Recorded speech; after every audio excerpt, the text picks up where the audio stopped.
आपने देखा कि अभी भी जो खिताब हो रहा था इमरान खान साहब का, और उससे मुझे ये यकीन हो गया है कि इमरान खान साहब को कोई गोली नहीं लगी। इमरान खान साहब को सिर्फ गम लगा हुआ है कि उनका long March work from home में तब्दील हो गया,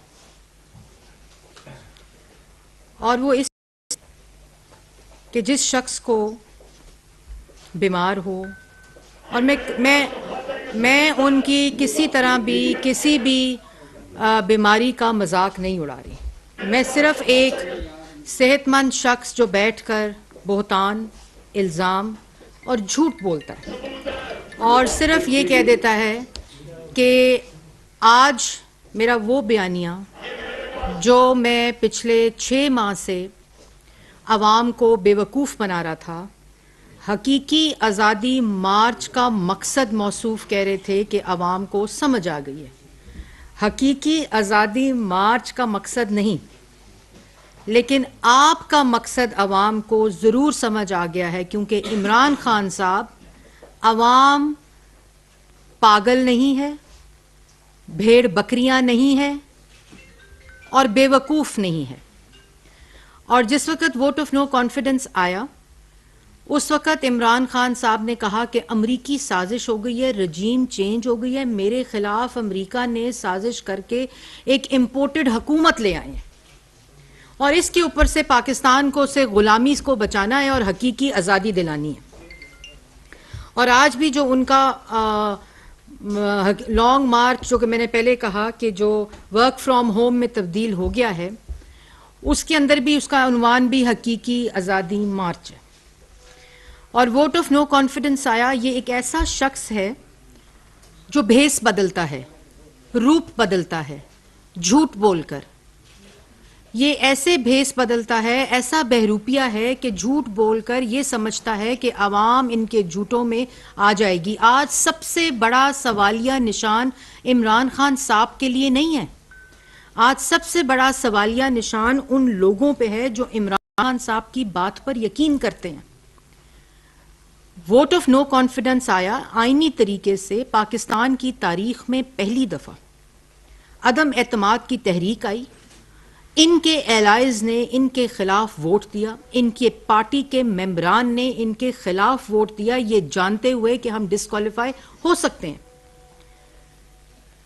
और उसके बाद इन्होंने बंद कमरे में वोट ऑफ नो कॉन्फिडेंस, अदम एतमाद की तहरीक क्योंकि कामयाब हो रही थी, इन्होंने आर्मी चीफ को बंद कमरे में ऑफर दी ता हयात तैनाती करके उनको एक्सटेंशन देने की। और बाहर कमरे से बाहर क्या कहते हैं मौसूफ, कमरे से बाहर कहते हैं कि वो मीर जाफर हैं, मीर सादिक हैं, वो कहते हैं जानवर होता है न्यूट्रल नहीं होना चाहिए।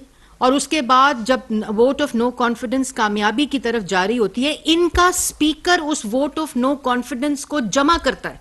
ये वो लोग बात सुने, वोट ऑफ नो कॉन्फिडेंस जब हम मूव करते हैं एज ऑपोजिशन, इनका स्पीकर उसको नेशनल असेंबली में जमा करता है, उसके बाद उसके बहस करने की मोहलत देता है, उसके बाद उसको सबमिट कराकर उस पर वोटिंग की इजाजत देता है। और वोट वाले दिन जिस वक्त बंद कमरे में आर्मी चीफ ने आपकी बात नहीं मानी और आपको यकीन हो गया कि वोट ऑफ नो कॉन्फिडेंस, अदम एतमाद की तहरीक जो है वो कामयाब होने जा रही है, तो आप क्या करते हैं? ये वीडियो देखें आप, इसके बाद मैं आपको बताती हूँ।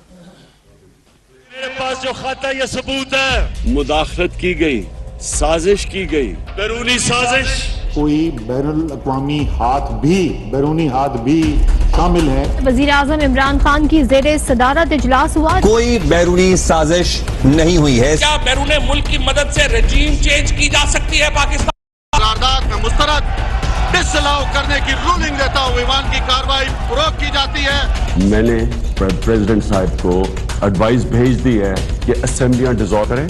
मैं आज अपने सुप्रीम कोर्ट को कहता हूं कि आपकी इसकी हेयरिंग करें। सुप्रीम कोर्ट ऑफ पाकिस्तान ने बैरूनी साजिश का इल्जाम नामुकम्मल, नाकाफी और गैर नतीजा खेज करार दे दिया। स्पीकर, डिप्टी स्पीकर, सदर और वजीर आजम ने 3 अप्रैल को आर्टिकल 5 की खिलाफ वर्जी की। कौमी असम्बली को बहाल कर दिया गया है। स्पीकर को असम्बली का इजलास बुलाने का हुक्म दिया गया है। गवर्नर पंजाब उमर सरफराज चीमा का हमजा शहबाज की काबीना से हल्फ वापस ना लेने का फैसला। वजीर आजम शहबाज शरीफ की ज़ेर सदारत कौमी सलामती कमेटी का इजलास। जिम्मेदार इदारों ने कौमी सलामती कमेटी को वाज़ेह बताया कि उन्हें इमरान हुकूमत के खिलाफ किसी बैरूनी साजिश या धमकी के सबूत नहीं मिले। इस साजिश को हम ना रोक सके, इसलिए मैंने फैसला किया कि हम इस्लामाबाद में अब मार्च करेंगे। लॉन्ग मार्च खूनी हो सकता है। हम स्पेशलिस्ट है मार्चेस के, मुल्क ही बंद हो जाएगा। अमेरिका की गुलामियां वो हमें मंजूर नहीं है, अमेरिका की गुलामियां वो हमें मंजूर नहीं है। अब हमने सिर्फ खेलना नाम नहीं लेना मिला, हमें एक अमेरिका ने एक बाहर से मुल्क में इक़्तिदार से निकालने का इल्जाम इमरान खान का मेगा यू टर्न सामने आ गया। इमरान खान ने कहा कि अमरीकी साजिश का मामला खत्म हो चुका। बरतानवी अखबार को इंटरव्यू में साइफर का बयानिया माजी का हिस्सा करार दे दिया। कहा, अब मैं अमरीका पर इल्जामात नहीं लगाता। इमरान खान अमरीकी साजिश के बयानी को पीछे छोड़कर अमरीका के साथ फिर से अच्छे ताल्लुकात कायम करने पर तैयार हैं। Absolutely not.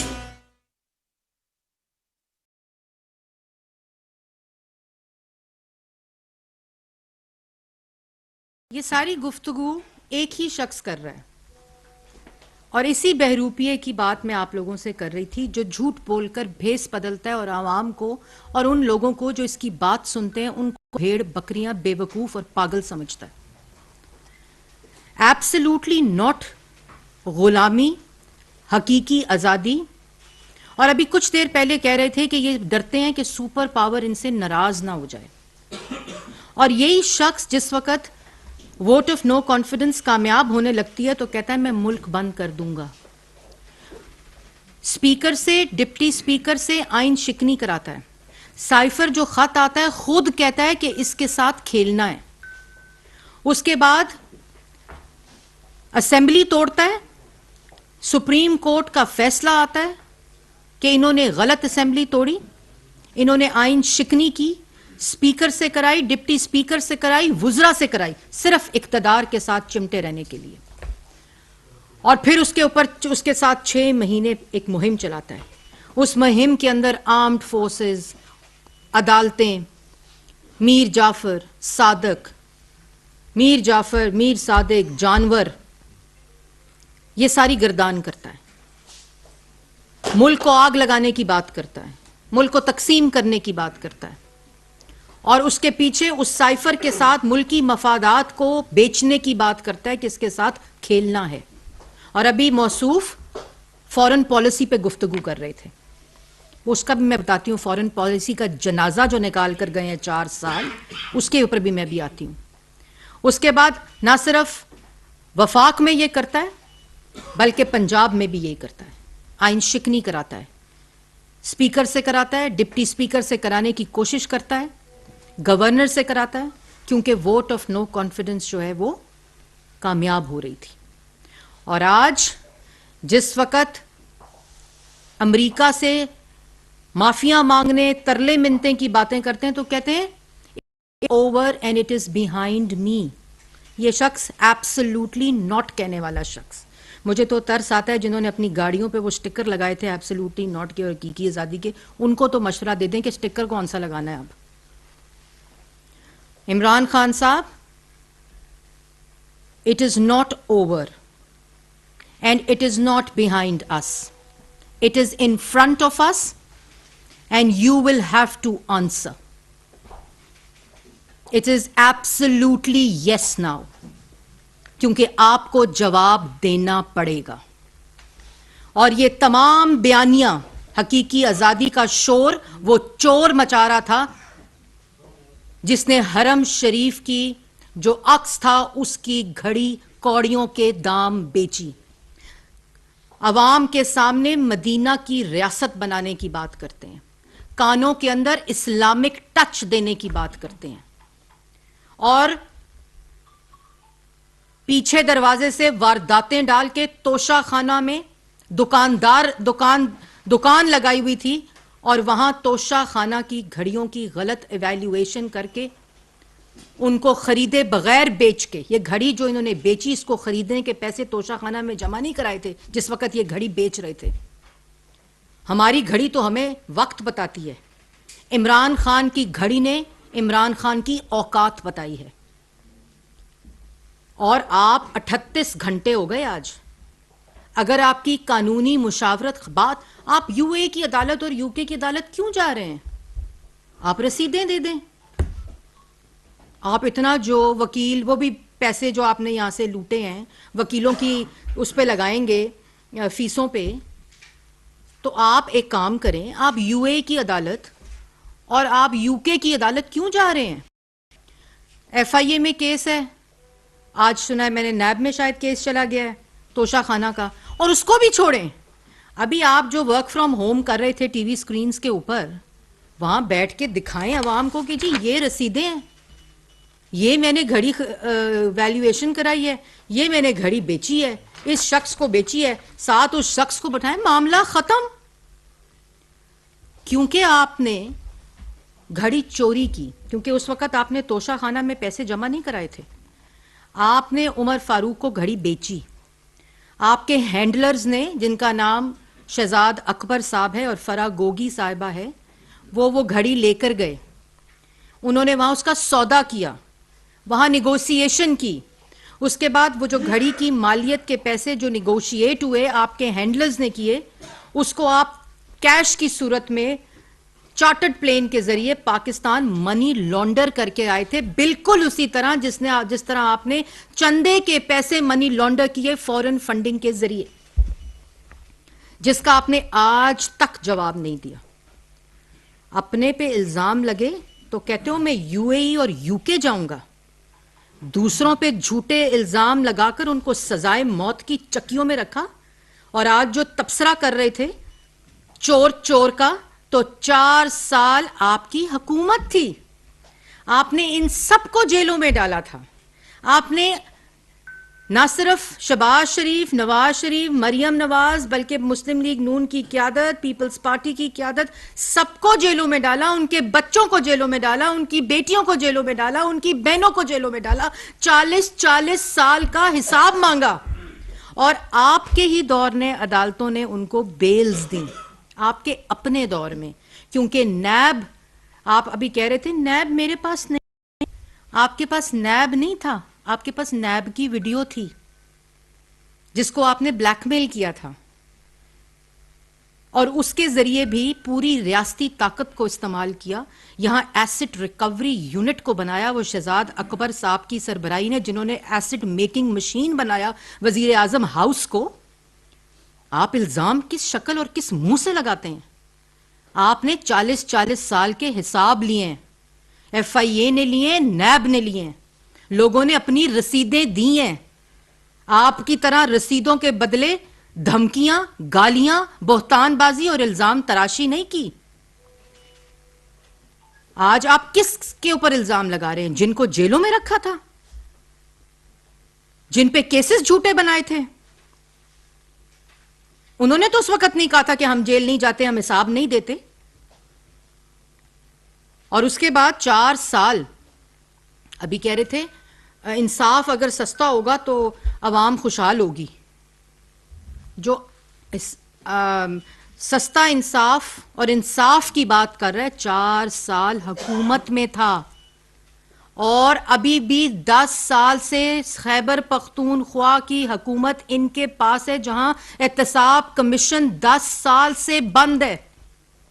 ये उन लोगों के लिए सुनना बहुत जरूरी है कि जो शख्स इंसाफ की बात कर रहा है, जहां उसकी हुकूमत है खैबर पख्तूनख्वा में, वहां 10 साल से, जब से इनकी हुकूमत है, एहतसाब कमीशन बंद है, उसको ताला लगा हुआ है।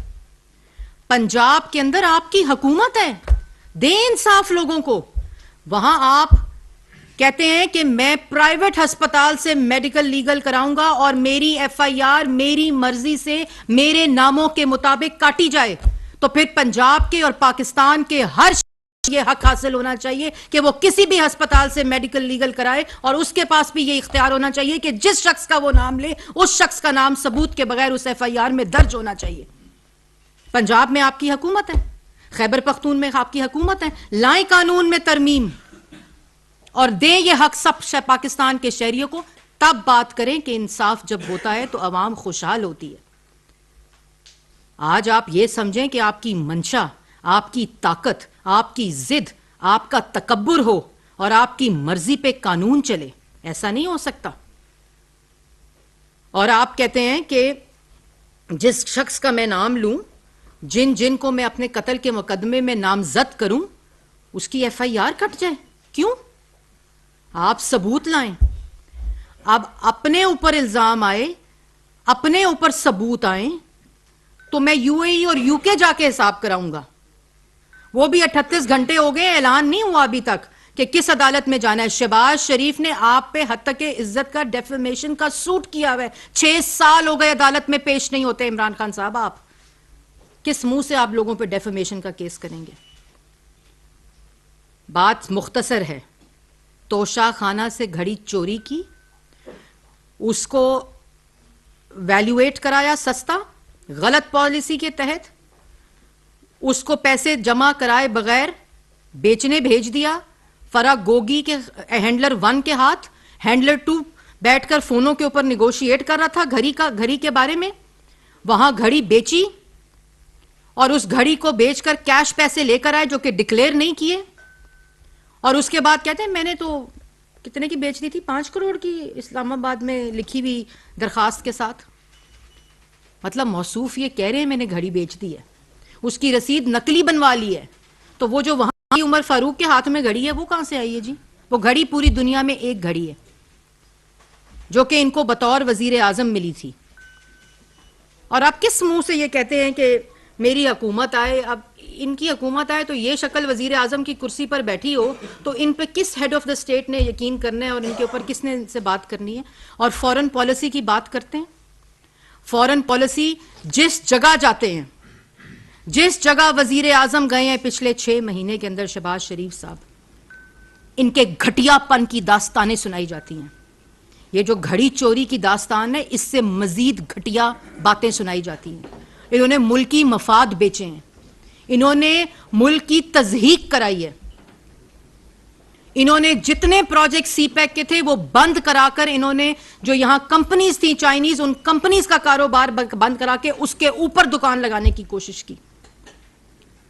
इन्होंने टर्की के, यूएई के जितने फॉरेन इन्वेस्टमेंट यहां आई हुई थी वो तमाम 4 साल बंद रही है, जिसकी वजह से जो इकोनॉमी की, अभी मौसूफ फरमा रहे थे कि किसान के बारे में, क्रशिंग के बारे में बात कर रहे थे, तो सुनने वालों को यह बता दूं कि क्रशिंग सूबाई मसला है। ये इनकी पुरानी हरकतें हैं कि मुल्क में किल्लत करो, क्रशिंग की इजाजत ना दो, इंपोर्ट की इजाजत दे दो और उसकी प्राइस को बढ़ा दो, और पाकिस्तान की अवाम अंगूठों पे स्याही लगाकर 1 किलो चीनी के लिए खवातीन कतारों में खड़ी हो। ये इनकी औकात है। ये इकोनॉमी के ऊपर गुफ्तगू कर रहे थे अभी। और आज भी क्रशिंग की इजाजत, इमरान खान साहब कोई होश करें, पंजाब में आपकी हुकूमत नहीं दे रही। जो दुहाई आप डाल रहे हैं, असल में अदम एतमाद आप कर रहे हैं परवेज इलाही साहब पे। वो इजाजत नहीं दे रहे। किसको दुहाई दे रहे हैं? किससे झूठ बोल रहे हैं? भेड़ बकरियां समझा हुआ है आवाम को, पागल समझा हुआ है, बेवकूफ समझा हुआ है। इसलिए मैंने शुरू में जैसे कहा था कि मुझे यकीन है कि इनको कोई गोली नहीं लगी, इनको गम लगा हुआ है। और वो लॉन्ग मार्च अब वर्क फ्रॉम होम में तब्दील हो गया है, क्योंकि वो बुरी तरह फना हो गया है, नाकाम हो गया है। लोगों को इनके असल मकासद का पता चल गया है। क्योंकि इनका क्या है, इन्होंने तो एक दिन आके कहना है it is behind me and it is over and that's it. और लोगों ने ये समझना है कि ये इमरान खान साहब जो हैं वो बिल्कुल आगे चलें। ऐसा नहीं होता। आपको हर बात का जवाब देना पड़ेगा। अवाम आपकी असलियत जानती है। खैबर पख्तूनख्वा में और पंजाब में आपकी हुकूमत है। अभी कह रहे थे कि पंजाब में मेरी हुकूमत है लेकिन मैं FIR नहीं कटा सकता, और दूसरी तरफ कहते हैं कि अगर इख्तियार ना हो तो मैं हुकूमत नहीं लूंगा। तो तोड़े असेंबली पंजाब की, खत्म करें अपनी हुकूमत वहां। अगर आप इतने बेबस हैं कि आप अपनी FIR नहीं कटा सकते अपनी मर्जी के मुताबिक, अपनी जिद के मुताबिक, अपने तकब्बुर के मुताबिक, अपने इल्जाम के मुताबिक, अपने बोतान के मुताबिक, तो फिर आप हुकूमत तोड़े। आपकी हुकूमत है, इसमें वफाक और शहबाज शरीफ का क्या कसूर है? और जो खैबर पख्तूनख्वा है वहां खोले ताला एहतसाब कमीशन का, लेकर आए billion tree tsunami, helicopter case, Malam Jabba, और अपने जो 4 साल और अब 10 साल के जो आपके वहां बीआरटी पेशावर के दास्ताने करप्शन की, वो एहतसाब का ताला खुलेगा तो उसके बाद आप इंसाफ की बात करें। भाई पंजाब में तुम्हारी हुकूमत 4 साल आप हुकूमत करके गए, मुल्क में तारीखी महंगाई हुई, तारीखी कर्जे लिए गए, तारीखी बेरोजगारी हुई, तारीखी गुर्बत हुई, मुल्क की फॉरेन पॉलिसी तबाह की, कश्मीर का सौदा तबाह किया। बात करते हैं नवाज शरीफ की। आज तकलीफ क्यों है नवाज शरीफ की, ये सब जानते हैं। तुम्हारे बच्चे टिम्पकटू में रहते हैं। कहां रहते हैं तुम्हारे बच्चे? वो ऑफशोर कंपनी कहां से पैसे लेकर गए थे, जो ऑफशोर कंपनी को फिर यहां लाके कहते हो मेरी बेगम ने दिया, बनीगाला का महल दिया। किस मुंह से बातें करते हैं, ये कैसी बातें करते हैं? पाकिस्तान की अवाम आपको, और कहते हैं जुल्म जो है, लोग जो हैं वो जुल्म के खिलाफ निकलेंगे। मैंने ये दसो जुल्म होया केड़ा है? आपसे घड़ी का हिसाब मांग रहे हैं, आपसे फॉरेन फंडिंग का हिसाब मांग रहे हैं, आपसे तोशाखाना के डाकों का हिसाब मांग रहे हैं, आपसे हीरे जो आपने अपने इख्तियारात को इस्तेमाल करके फराह गोगी ने आपकी बुशरा बीबी के कहने पे 2 कैरेट को 5 कैरेट किया, उसका हिसाब मांग रहे हैं, जमीनों के लेन देन का हिसाब मांग रहे हैं, LNG LPG बिजली के मंसूबों में जो माफियाज को आपने फायदे दिए उसका हिसाब मांग रहे हैं। आज जो किल्लत गैस की मुल्क के अंदर होने जा रही है, आपको यह पता होना चाहिए कि जिस वक्त $2 के ऊपर LNG मिल रही थी, इन्होंने अपने यहां फर्नेस ऑयल के माफियाज को बिठाया हुआ था, जिन्होंने नई LNG का सौदा किया और उन्होंने नई LNG खरीदी और फर्नेस ऑयल के ऊपर अपने ये प्लांट्स चलाते रहे। और आज बातें देखो। इसलिए ये तमाम नौटंकी जो है, ये जो तमाम तमाशे हैं, जुल्म वो होता है कि आपको पहले दिन जेल डाल दिया जाता, जैसे आपने डाला था। जुल्म वो होता है कि आपकी बहनों को, आपकी बेटियों को, आपके बेटों को जेलों में डाला जाता बगैर वारंट के। आप आज वारंट्स की बात कर रहे थे ना। जुल्म वो होता है कि जब बाप को एक जेल में डाला जाए, उसके 7 कमरे के अंदर हथकड़ियां लगा के जेल में डाला जाए। जुल्म ये होता है कि किसी की बहन को जेलों से घसीट के, अस्पतालों से घसीट के लेकर आया जाए, क्योंकि आपका जिद और तकब्बुर होता है। जुल्म ये होता है कि किसी को जेल में नमाज पढ़ने के लिए कुर्सी ना दी जाए, डॉक्टर की तक रसाई ना दी जाए, दवाई ना दी जाए, अपने टेस्ट की रिपोर्ट ना दी जाए। ये जुल्म होता है। जुल्म ये होता है कि किसी के ऊपर सबूत के बगैर उस पर इल्जाम लगाकर उसको सजाए मौत की चक्की में डालकर उसके ऊपर कीड़ियां डाली जाए, जिसने अपने मुंह से आज तक उसकी बात नहीं की। ये जुल्म होता है जो हमने सहा है, हमारी जमात ने सहा है, हमारे कायदीन ने सहा है। तुम जुल्म की बात करते हो। खालिद साहब एक्सप्रेस न्यूज़ से। हाँ जी मैडम, गुज़श्ता 6 माह से ज़मानत सदर में कोई ना कोई ऐसा कानूनी और आईनी रुकावट डाली जाती है जो हुकूमत के लिए जो मुश्किलात पेश करती है। अब भी एक आईनी अपॉइंटमेंट होने जा रही है और इतलाह यही है कि माननीय सदर में एक दलील पॉलिसी क्या अपनाई जाएगी, उसका मतबादल आपने क्या सोचा है? और दूसरा, इसहाक डार की मुलाकात आज हुई थी, उसका क्या होगा? जी बिल्कुल, इसहाक डार साहब की मुलाकात हुई थी प्रेसिडेंट के साथ और उसकी एक प्रेस रिलीज भी इशू हुई है और आप सबके पास वो मौजूद है। जो बेड़ा गर्क इकोनॉमी का ये करके गए थे, श्रीलंका बनाने की पूरी कोशिश थी और अब शोर इसलिए मचाया जा रहा है क्योंकि अपनी सियासत की लंका डूब रही है, तो वो तमाम चीज़ें अपडेट करने गए थे सदर साहब को और उसकी एक मुफस्सल प्रेस रिलीज़ आ चुकी है। मेरे ख्याल में जो ऑफिशियल स्टांस आया है फाइनेंस मिनिस्ट्री का, वही उसके बारे में खबर है। जवेद साहब, दुनिया न्यूज़। स्पोर्ट्स से मुताबिक मेरा एक सवाल है कि फीफा वर्ल्ड कप दिखाया जा रहा है लेकिन पीटीवी स्पोर्ट्स नहीं दिखा रहा, वजीर है तो उसकी क्या वजूहत है? बड़ा ही अच्छा सवाल किया आपने जावेद। मैंने इसके ऊपर पूरी प्रेस टॉक करनी है और जब मैंने ये पता किया, जब हम आए, हमारी गवर्नमेंट आई, तो जिस वक्त आपको याद है कि मैंने एक प्रेस टॉक की थी ए स्पोर्ट्स वाली, ARY को जो इन्होंने एक्सप्रेशन ऑफ जाली देकर उसकी पूरी, आपको मैंने जो अभी FIA के अंदर पूरी इन्वेस्टिगेशन भी हो रही है, तो मैंने इसी तरह फीफा के बारे में पूछा। उस वक्त मुझे ये कहा गया कि पाकिस्तान टेलीविज़न ने फीफा के एयरिंग राइट से विड्रॉ कर लिया था अक्टूबर 2021 में। और क्यों कर लिया था?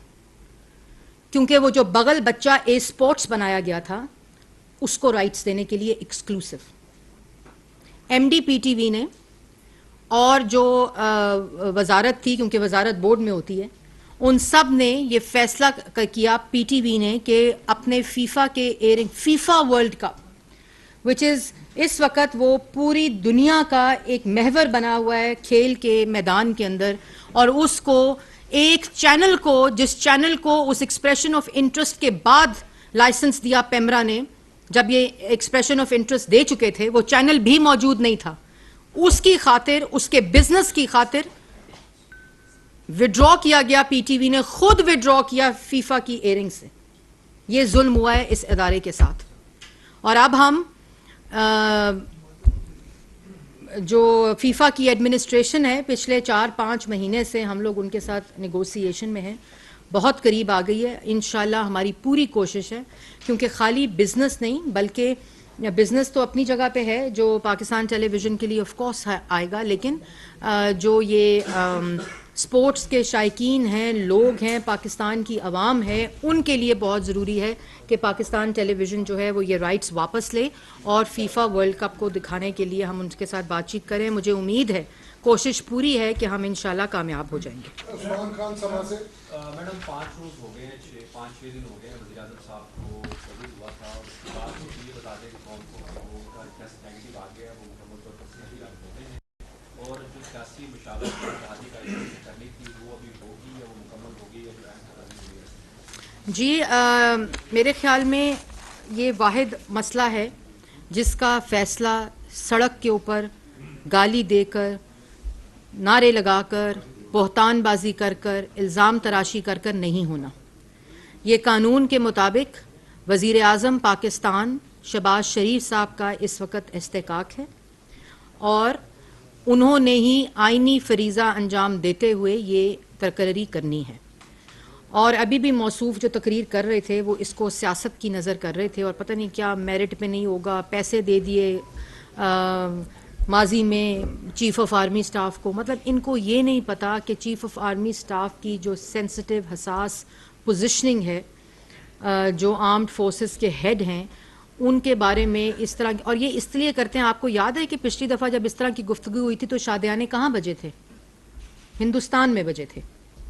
इसलिए ये शहबाज शरीफ साहब का इस्तेकाक है, वज़ीर आज़म पाकिस्तान का, और वही इसका फ़ैसला करेंगे इंशाल्लाह। और ये इसका तकाजा पोजीशन का ये है कि इंशाल्लाह मेरिट पे फैसला होगा। मदर इकबाल साहब,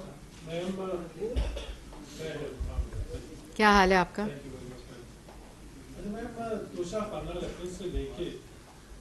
बहुत से दीगर ऐसे, मैं तो जराइम का लफ्ज़ इस्तेमाल करूँगा, इमरान खान साहब जिनके मुर्तकिब होते हैं, हुए हैं हुकूमत के मुताबिक, तो क्या अमल माने गया कि अब तक इमरान खान साहब की गिरफ्तारी अमल में नहीं लाई गई, और अब वो कल ऐलान करने जा रहे हैं कि वो कब पिंडी पहुँचेंगे और पिंडी के बाद फिर वो इस्लामाबाद आएंगे। क्या हम ये उम्मीद कर सकते हैं कि इस्लामाबाद आमद पे इमरान खान को गिरफ्तार करने के हवाले से हुकूमत ने कोई ब्लूप्रिंट तैयार कर ली है? देखें, बात यह है कि जिस शख्स की, जैसे मैंने आपको पहले कहा कि सियासत की लंका डूब चुकी है, इररेलेवेंट हो चुका है, long March, work from home हो चुका है, और उसके लिए कानून अपना रास्ता लेगा। और सारी इंक्वायरीज इस वक्त FIA के अंदर, और मैं शहजाद अकबर और बाकी मैं नाम भी नहीं लेना चाहती, मैं वो नहीं हूँ कि मैं गिरफ्तारी से एक दिन पहले यहाँ दिखाऊँ नैब क्या कर रहा है और अगले दिन गिरफ्तार हो जाए वारंट के बगैर। और मैं ये भी आपको बताती चलूँ कि आज जो वारंट पे मौसूफ गुफ्तगू कर रहे थे ना, हर किसी को इन्होंने जेलों में वारंट के बगैर डाला था। नैब वारंट के बगैर आती थी लोगों के साथ, घरों में, लोगों के घरों में छापे मारती थी, लोगों के ख़वातीन की भी, और जो 4 दीवारी की जो एक रिस्पेक्ट है उसको भी रोनते हुए ये लोग घरों के। मिफ्ता इस्माइल को जब अरेस्ट किया तो उनकी बेगम भी घर में थी, उनकी बच्चियां भी घर में थी, और उनके घरों के अंदर छापे मार के उनके बेडरूम्स, उनके टॉयलेट्स तक ये लोग गए थे। इसलिए ये सबक ना दें ह्यूमन राइट्स का। और आज बात कर रहे थे कि उफ, आज भूल गई मैं, ये बात कर रहे थे कि मीडिया अंडर बड़ा प्रेशर है, मीडिया बहुत अंडर प्रेशर है, मेरे पे बड़ा जुल्म हो रहा है, मेरी आवाज़ पे बड़ा। 28 मिनट आज भी इमरान खान लाइव रिकॉर्डेड जो पेमरा का वो है वो चल रहे हैं। इमरान खान साहब, कौन सी आवाज़ बंद है आपकी? आवाज़ बंद तो नवाज शरीफ और मरियम नवाज की हुई थी। आवाज़ बंद मुझे आज तक है, शहबाज शरीफ जब नैब कोर्ट जाते थे तो इनके लोग, वो जो अफसर होते थे सरकारी, वो जो बड़े बड़े लाउड स्पीकर्स होते हैं उनको जोर जोर से बजाते थे कि शहबाज शरीफ साहब मीडिया से बात ना कर सके। और बाकी रही बात सहाफ़ियों की, तो किस सहाफ़ी के पेट में गोली मारकर पाक के अंदर उसको गोलियां मारी गई हैं, किस सहाफ़ी के नाक की हड्डियां तोड़ी गई हैं, किस सहाफ़ी को उनकी बच्ची के घर के बाहर से अगवा किया गया, किस सहाफ़ी के कलम को बंद करके उसके टॉक शोज को बंद किया गया, बता देना। कोई ऐसा मुझे केस बता दें कि जो कि इमरान खान साहब के दौर में सहाफ़ प्रेडेटर कहा गया इमरान खान साहब को इंटरनेशनल जो सहाफ़ी ऑर्गेनाइजेशंस हैं सहाफ़त के लिए। तो ये बातें जो हैं अवाम को, जैसे मैंने अभी पहले कहा, ना पागल समझें, ना भेड़ बकरियां समझें, ना बेवकूफ़ समझें, वो आपके असल मकासद से वाकिफ़ हैं। शहरयार साहब सुनो टीवी से। मेरा सवाल सिर्फ मुख्तसर। शहरयार साहब आपने सुनो ज्वाइन कर लिया? अच्छा बड़ा मुख्तसर सवाल है। सवाल ये है कि ये हम पिछले दौर में भी कहते थे इमरान खान साहब को कि अगर आपको इतनी शिकायत है, अगर इतने करप्ट हैं, चोर हैं, तो आप इनको जेलों में क्यों नहीं डालते, केसेस क्यों नहीं बनाते इनके ऊपर। तो अब आपने जैसे बताया कि गैस का आपका बड़ा सस्ता माहिदा था, वो ख़त्म कर दिया, मुजरिमाना हरकत थी, जिसके बाद आज सूरत हाल है कि मुल्क में गैस दस्तयाब नहीं है। तो नदीम बाबर साहब को या अब्दुल रज़ाक साहब हैं या जितने भी मावनीन ख़ुसूसी थे जिन्होंने मुल्क को नुकसान पहुँचाया, जिन्होंने पीटीवी की स्पोर्ट्स को नुकसान पहुँचाया, तो उनके खिलाफ क्या एक्शन ले रही है आपकी बात? मैंने जी आपको पहले बताया है कि पीटीवी का केस इस वक्त एफआईए के अंदर इंक्वायरी स्टेज पर है और फाइनल स्टेज पे है। और ये जो लोग हैं ये अदालत में गए हैं, पहले इनको स्टे मिला, उसके बाद अब उसके ऊपर आर्ग्यूमेंट्स जो हैं और वो अदालत के अंदर शुरू हो चुकी है। और इंशाल्लाह मुझे ये उम्मीद है कि अदालत कौमी अदारे जो पाकिस्तान टेलीविज़न है उसके राइट्स को देखते हुए और उसके साथ जो इन्होंने हशर किया है इस अदारे के साथ, उसको देखते हुए फैसला करेगी। बल्कि और उसके साथ साथ एफआईए के अंदर ऑलरेडी ये इंक्वायरी हो रही है। और जो बाकी आपने कहा वो भी इस वक्त एफआईए में, आपको याद है कि प्राइम मिनिस्टर ने आते ही एक कमेटी बनाई थी, इंक्वायरी कमेटी एफआईए की, और वो भी इस वक्त जो है वो इंक्वायरी के अंडर है कि जो जो लोग इस चीज़ के ज़िम्मेदार हैं कि मुल्क के अंदर क्यों नहीं उस वक्त एलएनजी का सौदे किए गए और ट्रैक्स किए गए जिस वक्त पूरी दुनिया में और पाकिस्तान को सस्ते रेट के ऊपर एलएनजी मिल रही थी, और वो कौन से लोग थे जिन्होंने इख्तियारात का नाजायज़ इस्तेमाल करते हुए आज जो आवाम भुगत रही है वो उन डकैतियों का रिजल्ट है कि जो कि इन 4 साल में डाली गई। अवैस कैनी साहब 24 से। साबिक़ वज़ीर इत्तलात ने आपसे मुतालिक जो ज़ुबान इस्तेमाल की फवाद चौधरी के लिए आपको क्या पैगाम है? ये उनके घर की परवरिश और उनके घर का जो बेटियों और बहनों और औरतों के साथ एहतराम है उसको जाहिर करते हैं। सनाउल्लाह साहब डांस से। 2 सवाल जी। आप मैडम एज ए वज़ीर आज सेक्रेटरी को या अपने किसी इदारे के हेड को ऑर्डर करके ये आपने विड्रा कर ली, तो उस सेक्रेटरी को या एमडी को वो अहकामात मानने चाहिए। दूसरी बात मेरी ये है, नहीं मुझे आपकी बात नहीं समझ आई। मैं ये कह रहा हूँ फीफा के जो वापस लिए गए आपकी पीटीवी, कौन जिम्मेदार था उसका, किसके आर्डर से? एमडी पीटीवी और पीटीवी स्पोर्ट्स के जो हेड होते हैं और उसके बाद जो उसका बोर्ड होता है। अब मुझे ये मैं पता करवा रही हूँ, इंक्वायरी है कि जो बोर्ड है वो उसमें लेकर गए थे, क्योंकि यहाँ एक ऐसी रवायत थी कि एजेंडा एक ही होता था और उसके बाद with the permission of the chair वो चीज़ें जो होती थी उनको अप्रूव कर दिया जाता था without any papers in the front. तो मैडम आपने कहा कि एक दिन में रिपोर्ट्स वन को लाइसेंस दिया गया, एक दिन में नहीं, एक्सप्रेशन ऑफ इंटरेस्ट के बाद। जी बाद में दिया गया, और आप जिसने दिया आपने उनको 3 साल की एक्सटेंशन दी जनरल उन्होंने दिया। नहीं, चेयरमैन पेमरा का काम ये है, और मैं चेयरमैन पेमरा का अगर इसमें जिम्मेदार हैं तो वो भी कानून के नीचे आएंगे। मैं किसी इसमें वो नहीं है, क्योंकि ये नेशनल एसेट्स हैं और इसके ऊपर किसी को अपने इख्तियारात को नाजायज़ इस्तेमाल करके अदारों को चक्कर को नुकसान पहुंचाने का हक हासिल नहीं है। लेकिन पेमरा के पास जिस वक्त आता है एप्लीकेशन फॉर लाइसेंस, उसने कानून के मुताबिक लाइसेंस देना होता है। बात ये होती है कि एक्सप्रेशन ऑफ इंटरेस्ट के अंदर ये दर्ज था कि वो उसके पास स्पोर्ट्स चैनल का एक्सपीरियंस हो, वो लाइसेंस होल्डर हो और उसके मुताबिक उसको वो एक्सप्रेशन ऑफ इंटरेस्ट की बिडिंग के अंदर पार्टिसिपेट करने का हक था। इन्होंने ना सिर्फ उसको बिडिंग प्रोसेस के अंदर इलीगल तौर पर शामिल किया, बल्कि उसकी जो आपको याद होगा मैंने आपको बताई थी, उसकी मार्किंग हुई, उसमें वो फेल हुई, उसके बाद उसकी दोबारा रिव्यू किया गया, उसकी दोबारा मार्किंग, टोटल पता नहीं कितने नंबर थे, उसमें से कितने नंबर दे दिए गए और उसके बाद उसके पूरे प्रोसेस को सबोटाज करके उसी कंपनी को जो फेल हुई थी उसको ये दे दिया गया। और ये उसी बात की निशानदेही है कि जो फीफा का वर्ल्ड कप है इसके राइट्स को पीटीवी ने खुद विड्रॉ किया। ये सबसे ज़्यादा प्रॉफिट मेकिंग वेंचर था, इवेंट था स्पोर्ट्स का, जिससे पीटीवी पैसे कमा भी सकता था और पाकिस्तान की आवाम को क्लीन फीड के जरिए फीफा वर्ल्ड कप दिखा भी सकता था और खुद उसको विड्रॉ करके। पांचवा सवाल है, इमरान खान इख्तियारात का ना। देखिए, मैं इस बात पे यकीन ही नहीं करती कि आपको पता ना हो और आप कहें कि जी मैंने नहीं, मेरे सेक्रेटरी ने कर दिया, शहजाद अकबर ने कर दिया होगा, फराह गोगी ने कर दिया होगा, बुशरा बीबी ने कर लिया होगा, मैं इसका जिम्मेदार नहीं हूं। ये नहीं होता। आप जिम्मेदार भी हैं और आप वो शख्स हैं जिन्होंने अपने हैंडलर्स के जरिए ये मनी लॉन्ड्रिंग की है। मैडम ये बताइएगा कि एक तो ये बता दें कि कब तक नए आर्मी चीफ की ऑफिशियल अनाउंसमेंट ये हम तो कर सकते हैं, और दूसरा ये कि इसहाक डार साहब की सदर आरब अलवी से जो मुलाकात हुई है, तो हम कह सकते हैं कि पीटीआई में कोई मुज़ाकरात का कोई डोर ओपन हो गया, और आने वाले दिनों में क्या हम तो कर सकते हैं कि इसके नतीजे में जो ये लॉन्ग मार्च है ये भी इख्तिताम पजीर हो जाए। वर्क फ्रॉम होम जो है ये तो आपका अपनी राय है, लेकिन भाई मुशावरत किस पे हो जो लॉन्ग मार्च ही नहीं रहा, जो हकीकी आज़ादी it's over and it's behind me हो गई है, उसके ऊपर मुशावरत करें और डोर ओपन करें। कैसी बातें कर रहे हैं आप? ये तो इतनी तो बात ना करें ना। नहीं नहीं, ऐसी बात नहीं है।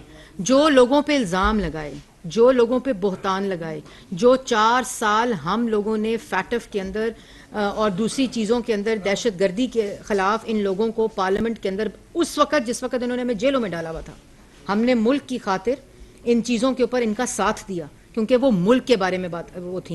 ये तो खुशकिस्मत है कि इनको ऐसी ऑपोजिशन मिली थी कि जो समझती थी कि नेशनल इंटरेस्ट क्या होते हैं।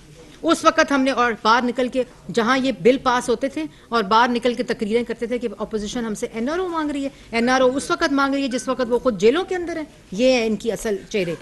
आखिरी सवाल ऑफिशियल इन्वेस्टमेंट प्राइम मिनिस्टर खुद करेंगे।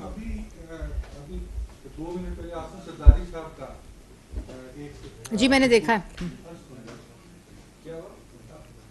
उन्होंने कहा कि ये प्राइम मिनिस्टर का राइट है आर्मी चीफ की अनाउंसमेंट और वो ही करेंगे। तो प्राइम मिनिस्टर भी शहबाज शरीफ साहब हैं और अभी बेजाद ने सवाल किया कि प्रेसिडेंट का कुछ ना कोई रोल बनता ही नहीं है तो उनसे मुशावरत करके आर्मी चीफ का नाम अनाउंस किया जाए। तो आर्मी चीफ का कल शाम तक नाम अनाउंस हो जाएगा। मैंने तो इस आपकी पूरी बात मैंने पहले दोहरा दी है, मेरा ख्याल है आपने सुनी नहीं होगी। मैंने आपको यही बताया है कि आर्मी चीफ की तैनाती का जो फैसला है वो शहबाज शरीफ साहब वज़ीर आज़म पाकिस्तान ने करना है और वो करेंगे और अनाउंस करेंगे, आवाम के सामने करेंगे। जी मरियम, आखिरी सवाल है। शाम कुरैशी साहब ने कहा कि आपने 6500 का 6 महीने में आप मज़ीद कर दिया।